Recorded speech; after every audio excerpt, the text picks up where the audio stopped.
Entonces vamos a hablar sobre las implicaciones médicas y sociales en los supervivientes de cáncer, tema muy importante como les estaba diciendo, teniendo en cuenta que a hoy, 2018, según las últimas estadísticas de Globocan, se hicieron en el mundo 18 millones de casos de cáncer, ¿sí?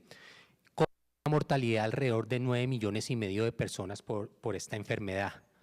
Se estima que para el año 2035 en el mundo exista alrededor de 24 millones de personas con cáncer y que fallezcan por esta entidad 14,5 millones de personas.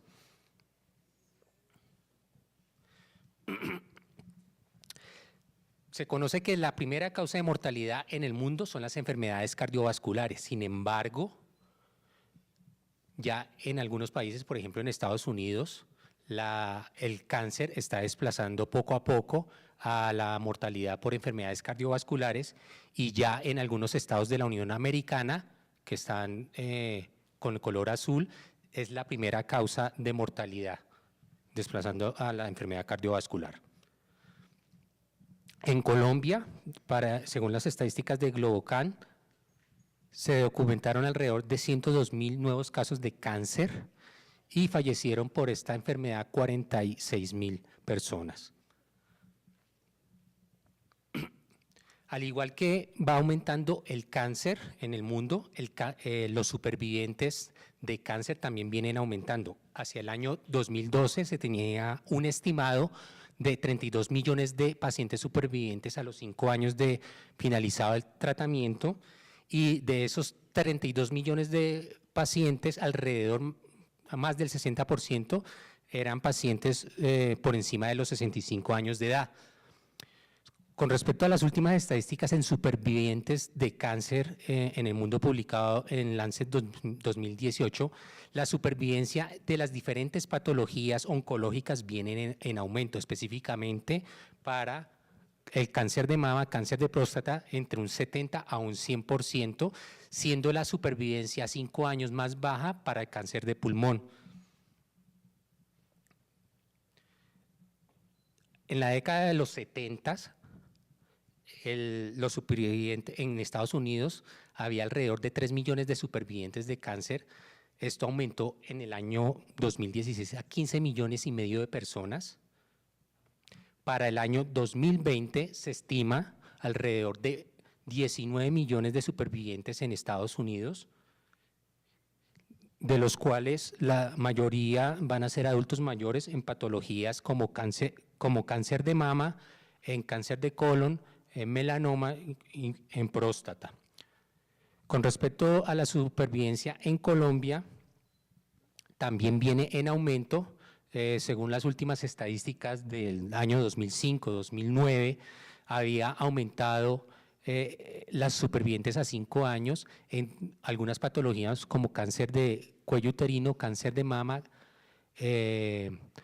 en niños, específicamente leucemia linfoblástica aguda en alrededor de un 50%, pero algo llamativo en este gráfico es que la supervivencia, este color es de supervivientes en Estados Unidos, siempre ha estado por encima, o la supervivencia de la patología oncológica en Colombia siempre va a estar por debajo que la supervivencia en Estados Unidos. Según los últimos datos de la publicación de Lancet 2018, la supervivencia en leucemia linfoblástica aguda en niños en Colombia aumentó a un 75%. También viene aumento en cáncer de mama y colon, pero hay algo que llama la atención y es que esa supervivencia está mucho menor que en otros países de Sudamérica y de Centroamérica. Entonces, viene aumentando la supervivencia de cáncer y esto se debe principalmente a una detección más temprana, a tratamientos más efectivos y mejoría del cuidado de soporte. Pero ¿quién es un superviviente de cáncer? Existen diferentes definiciones, la más conocida es paciente a quien se le ha diagnosticado cáncer, tratado y permanecido libre de enfermedad por 5 años. Sin embargo, esto es un diagnóstico, una definición arbitraria, entonces se tienen en cuenta otro tipo de definiciones, como la de la Coalición Nacional para los Supervivientes de Cáncer, que en el año 1986 definió como a todos los pacientes al superviviente como a todos los pacientes con cáncer desde el momento del diagnóstico hasta el final de sus vidas. Reconoce el impacto de las familias, amigos y cuidadores. Hay otra definición del Instituto Nacional del Cáncer en donde dice que los supervivientes de cáncer está relacionado con la salud y vida de una persona posterior al tratamiento del cáncer hasta el final de la vida. Existen diferentes trayectorias y estrategias, trayectorias y experiencias de un paciente superviviente de cáncer. Desde el momento que se le hace el diagnóstico y se le inicia el tratamiento, ese paciente puede tener durante su seguimiento continuar con la enfermedad y tener una enfermedad crónica, seguir con diferentes tratamientos hasta el final de su vida. Otra trayectoria es aquellos pacientes, se les hace su diagnóstico, tratamiento, no hay evidencia de enfermedad, se les hace el seguimiento, nunca más aparece la enfermedad o en algún momento aparece la enfermedad que puede ser la recaída del primario o un nuevo segundo primario con un nuevo tratamiento. Más allá de hablar de un superviviente, del término de superviviente de cáncer, hay que tener en cuenta las diferentes implicaciones que tiene un superviviente de cáncer, implicaciones médicas, implicaciones psicológicas, cognitivas, sociales, que hay que tener en cuenta. Por cuestiones de tiempo, pues no se podrán hablar todas. Y cuando hablamos de cuidados de los supervivientes de cáncer, más allá de mejorar el pronóstico con solo curar el tumor, se debe también mejorar el pronóstico previniendo, diagnosticando y tratando eficazmente las complicaciones derivadas de las terapias oncohematológicas. Esto se puede abordar dependiendo de los diferentes grupos etarios o dependiendo de la patología que esté cursando el paciente o que cursó el paciente. A continuación voy a hablar de algunas de ellas, la más conocida, la más estudiada, la enfermedad cardiovascular.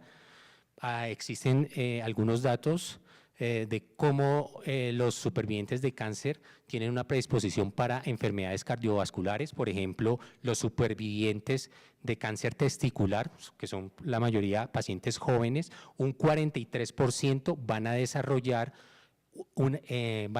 hipertensión arterial a comparación de un 31% de pacientes que no tuvieron enfermedad de la misma edad. También van a desarrollar síndrome metabólico.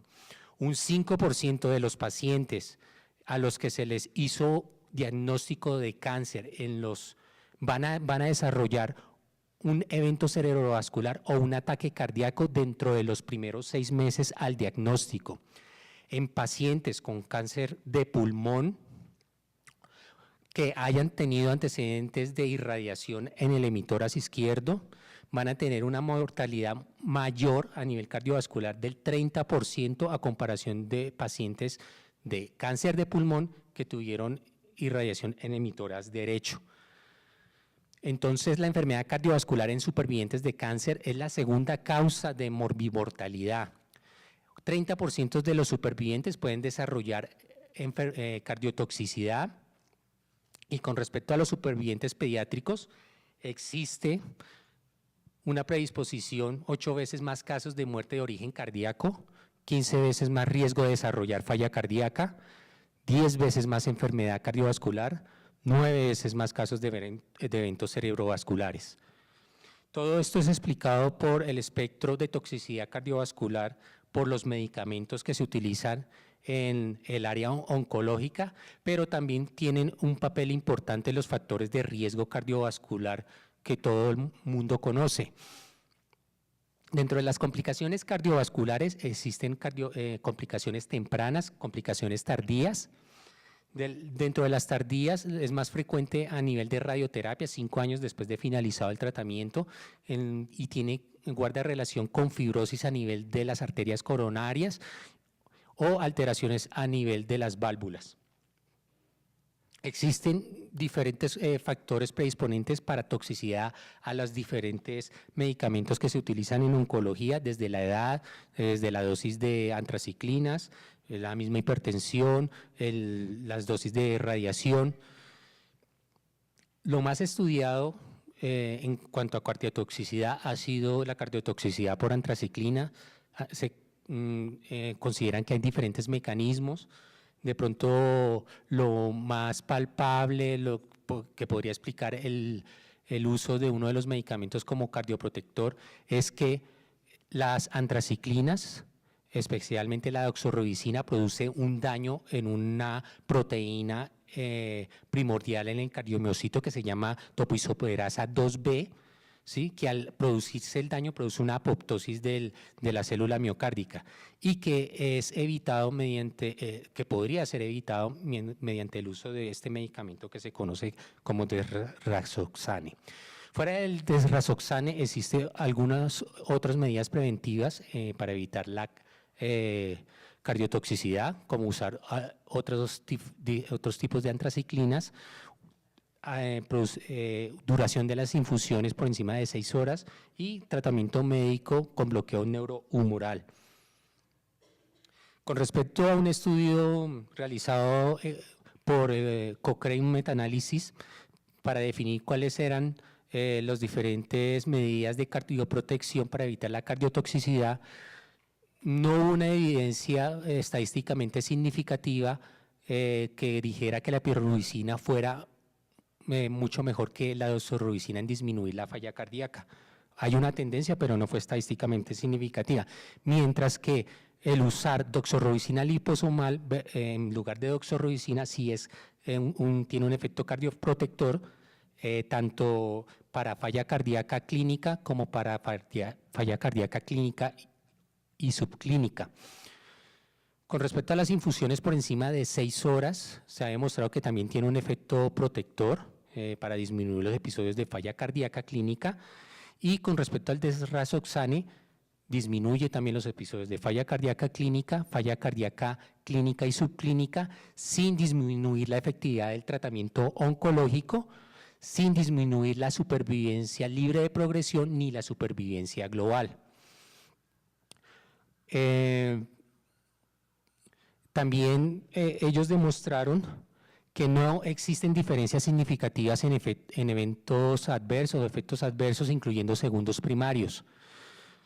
Otro de las formas de prevención cardiovascular es el uso de los antagonistas de angiotensina, que tienen un efecto cardioprotector en disminución de la falla cardíaca, y con respecto a beta bloqueadores y los IECA, la evidencia es contradictoria. Hay estudios que dicen que son efectivos, otros que no. Sin embargo, pues, por ejemplo, en guías de cardiooncología, a pesar de no tener una adecuada evidencia, pues recomiendan el uso de estos medicamentos en pacientes que vienen recibiendo antraciclinas y con factores de riesgo para desarrollar la cardiotoxicidad. A pesar de que se ha demostrado que el desrazoxane tiene un efecto cardioprotector y que está autorizado en diferentes países por diferentes autoridades regulatorias, está solamente indicado en pacientes con antecedentes con cáncer de mama metastásico que tengan dosis acumuladas de doxorubicina de 300 miligramos por metro cuadrado. Eso quiere decir que en los pacientes en la población pediátrica no está autorizado o no está indicado el uso del desrazoxane, debido a que hay muy pocos estudios en población pediátrica que avalen la cardioprotección por este medicamento. Hay diferentes formas de hacer el seguimiento dependiendo de lo que encuentren en la clínica, los factores predisponentes, y pues el seguimiento realmente se hace con ecocardiograma, que es lo que más está a la mano.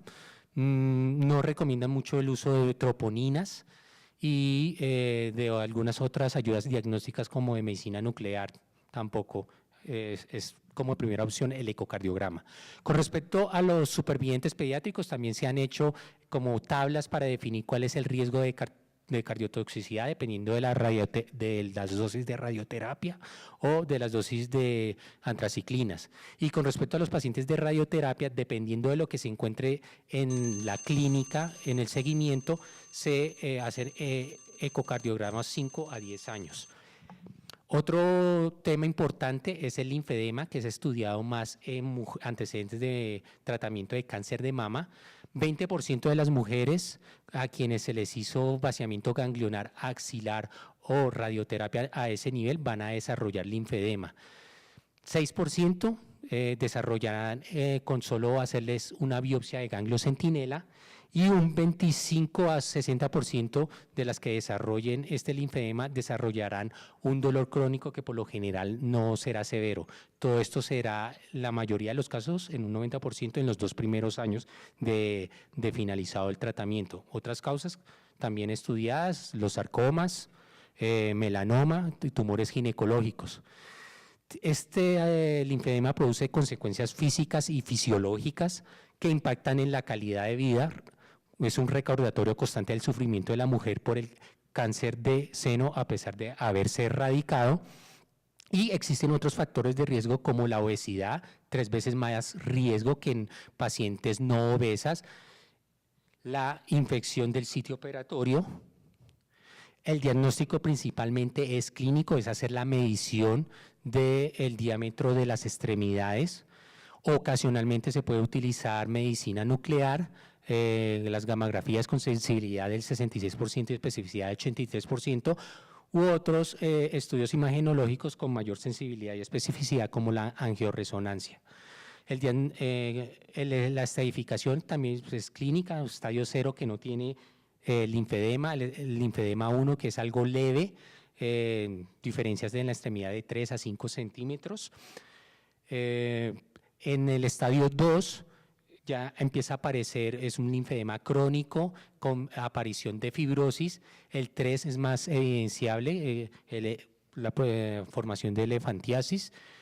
Y existen diferentes medidas antilinfedema, es por ejemplo la parte preventiva, en cada consulta hacerle la medición del diámetro de las extremidades, humectar frecuentemente la piel, evitar o estar pendiente de la aparición de infecciones en la piel, elevación de la extremidad, evitar la venopunción, usar vendajes elásticos que disminuyen en un 37 a un 40% el linfedema, disminución de peso, hacer ejercicio de la extremidad afectada de forma repetitiva, ejercicios cardiovasculares disminuyen la probabilidad de linfedema. Y con respecto al drenaje linfático manual, también tiene una evidencia al asociarlo con las vendas elásticas, disminuye un 7% más el linfedema leve a moderado, sin embargo la evidencia es inconsistente y hay limitaciones en los estudios. Otros tratamientos están relacionados con técnicas quirúrgicas y la ayuda de cirugía plástica con liposucción en linfedema severo. Otro aspecto que hay que tener en cuenta son la detección de recurrencia y segundos primarios. Cuando hablamos de pruebas de rutina o de seguimiento, es el uso regular de laboratorios o pruebas instrumentales en pacientes asintomáticos para detectar metástasis de forma temprana. Existen diferentes guías, eso ya queda al gusto de cada médico que vaya a hacer el seguimiento. Y puntualmente voy a hablar de algunas cosas que se ve en la práctica clínica en el seguimiento de los supervivientes. Por ejemplo, en mujeres que tuvieron cáncer de mama, el seguimiento se hace con mamografía anual, ocasionalmente con resonancia de mama en población de muy alto riesgo, intercalado con mamografía.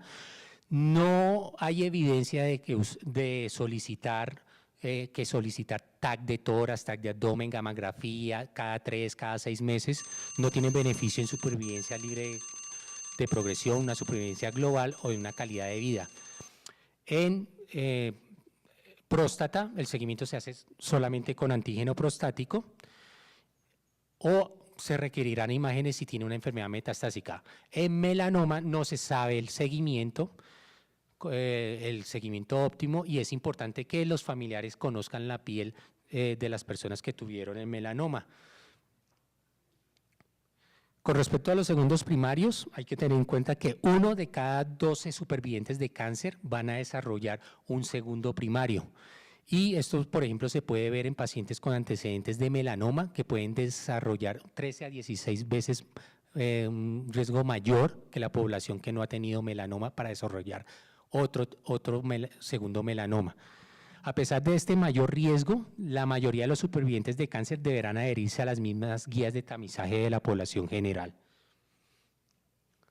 También existen diferentes guías, eso depende del gusto del médico, tener en cuenta también los antecedentes de tratamientos recibidos, como radioterapia o el uso de agentes alquilantes en cuanto a cáncer de vejiga o enfermedades hematológicas malignas. Tener en cuenta también la predisposición a segundos primarios de origen genético, 5% para cáncer colorectal, del 5 a 10% para cáncer de mama. También el antecedente de consumo de alcohol o cigarrillo, que se ha descrito en más del 35% de los segundos primarios. Y aquí traigo el ejemplo que el cáncer de pulmón es la neoplasia más común en los supervivientes de cáncer de cabeza y cuello. La fatiga, otro aspecto importante, definido como el cansancio relacionado al cáncer y al tratamiento del cáncer que no es proporcional a la actividad reciente e interfiere con el funcionamiento usual, que puede ser leve, moderada a severa, que es un síntoma subreportado, subdiagnosticado y subtratado, por lo cual estos valores de prevalencia oscilan entre un 25 a un 99%, y producen unas manifestaciones físicas, mentales y emocionales con un impacto negativo en la calidad de vida. Hay diferentes mecanismos que pueden explicar esa fatiga, como la comorbilidad, la obesidad, la inactividad física, factores biológicos inherentes a su cáncer que producen la inflamación, a factores como la anemia, factores de depresión. Los pacientes divorciados o que no tengan pareja también tienen mayor predisposición. El tratamiento farmacológico, no farmacológico, el farmacológico casi no se usa, no tiene muy buena evidencia. Lo que más se usa en la práctica es la parte no farmacológica en cuanto a ejercicio, una buena higiene del sueño, la dieta, otros tratamientos alternativos. Y con respecto a cambios cognitivos, produce una pauta de adherencia, funcionamiento y calidad de vida. La mayoría retornan a su nivel de base 6 meses a 2 años después del tratamiento, pero un tercio de esos pacientes quedan con disfunción cognitiva, y por eso es muy importante tener un grupo, por ejemplo con neuropsicología, para hacer unas medidas de tamizaje cognitivo, instrumentos de reporte propio del paciente, una evaluación neuropsicológica para cuando se detectan estos cambios, hacer estrategias compensatorias, rehabilitación cognitiva y ejercicio para mejorar este aspecto. Hay diferentes factores contribuyentes relacionados con el cáncer, el tratamiento, la ansiedad, el estrés, la fatiga, la depresión. Recordar que entre un 20 y un 40% antes de iniciar el tratamiento ya vienen con un trastorno cognitivo, un 65 a un 75% durante el tratamiento y entre un 30 a un 60% a largo plazo. Hay unos factores que no son modificables, que son los demográficos o genéticos, y el mismo cáncer, y con respecto a las comorbilidades médicas que están en relación pues también con el trastorno cognitivo o también alteraciones psicológicas. Con respecto a los aspectos psicosociales, existen diferentes estudios en supervivientes. Traje este estudio publicado en España, donde se les hizo unas preguntas a supervivientes y a familiares de supervivientes con cáncer en España, 2.077 personas por internet, encontrando que, pues al preguntarles cuál era el impacto a nivel emocional que tenían, 61% tenían miedo a una posible recaída, 53% angustia, ansiedad, preocupación, 33% preocupación por los cambios en el aspecto físico, 26% pensamientos de muerte, 8% ideas de desesperanza, y al preguntarles si habían tenido alguna ayuda por ese impacto negativo, el 64% no había tenido ayuda. Y también se les preguntó a los familiares y los familiares también manifestaron la necesidad de tener ayuda porque también estaban impactados a nivel emocional. Los familiares dicen que encuentran el impacto a nivel emocional en el entorno del superviviente de cáncer. Por ejemplo, un familiar dijo, ella vivía en un pueblo y la tuvimos que llevar a vivir a la ciudad porque los vecinos no querían ni acercarse a la casa porque tenía algo malo, y eso todavía existe. El impacto a nivel social, encontraron que un 40% tenía sentimientos de tristeza y depresión, 33% dificultades en relaciones sexuales, 30% disminución de la participación en reuniones sociales, 17% problemas de pareja, se separaron durante o después de la enfermedad, 10% no le interesaba conocer nuevas personas. Al preguntarles si habían tenido alguna intervención, si habían tenido ayuda por parte de los familiares y amigos, un 64% dijo que sí había tenido ayuda por parte de familiares, un 51% apoyo de la pareja. Con respecto al trabajo y la economía, 31% tuvieron sentimiento de discriminación o desigualdad, 12%, 13% problemas en la reincorporación, 12% perdieron el empleo, 11% imposibilidad para trabajar del mismo modo que antes, 10% problemas para continuar con los estudios, imposibilidad para trabajar la jornada completa, que le habían bajado el sueldo, 8% la enfermedad había sido un impedimento en la promoción profesional y un 5% problemas económicos. Algunos pacientes manifestaron, o supervivientes manifestaron, que no hay una legislación ahora mismo que facilite la reinserción laboral de las personas que han tenido cáncer. No pueden completar la jornada laboral, falta de concentración, y los familiares dijeron que ya habían tenido que trabajar porque ya el esposo o esposa no podía, no quería trabajar, como si no tuviera sueños, ¿sí? Con respecto a los problemas que se han encontrado en los cuidados de supervivientes, se encuentra que hay un cuidado subóptimo, y esto es explicado por brechas en el conocimiento, brechas en la Facultad de Medicina, que no hay un pensum adecuado, todo el conocimiento que se tiene del área oncológica es fraccionado, depende de la especialidad en la que se está rotando. Tampoco hay el médico considera que es una enfermedad que no tiene cura. Lo otro es que cuando se termina el tratamiento, se termina el seguimiento de los pacientes, entonces no hay una atención a las necesidades del paciente después de finalizar el tratamiento. Existe una insuficiente comunicación entre el oncólogo y los demás prestadores. Ya finalizando, pues unos mensajes importantes para tener en cuenta. Mejorar el pronóstico no es solo curar el tumor, sino prevenir, diagnosticar y tratar eficazmente las complicaciones derivadas de las terapias oncohematológicas. Se requiere una adecuada educación en oncología, desde el progrado a lo largo de toda la carrera, que permita empoderar al médico de atención primaria en el cuidado del paciente, cambiando los preconceptos de una enfermedad incurable. Debe haber una buena comunicación entre los diferentes prestadores de salud, debe haber un seguimiento continuo por parte del prestador de salud para reconocer las necesidades del paciente y de sus familiares que no terminan al finalizar el tratamiento. Sensibilizar a la sociedad sobre las necesidades que tienen el superviviente y su familia para una mayor comprensión de la problemática y una mayor reintegración en la sociedad. Esta frase de un superviviente español: ser superviviente implica que la historia continúa. La historia continúa y la escribimos nosotros, los que hemos ganado esta batalla, los que podemos decir que vencimos al monstruo, los que animamos a todas aquellas personas que estén pasando por ello. Ahora somos más fuertes. Y Lance Armstrong en el 2014 dijo, el final del tratamiento del cáncer no es el final de la experiencia del cáncer. Muchas gracias.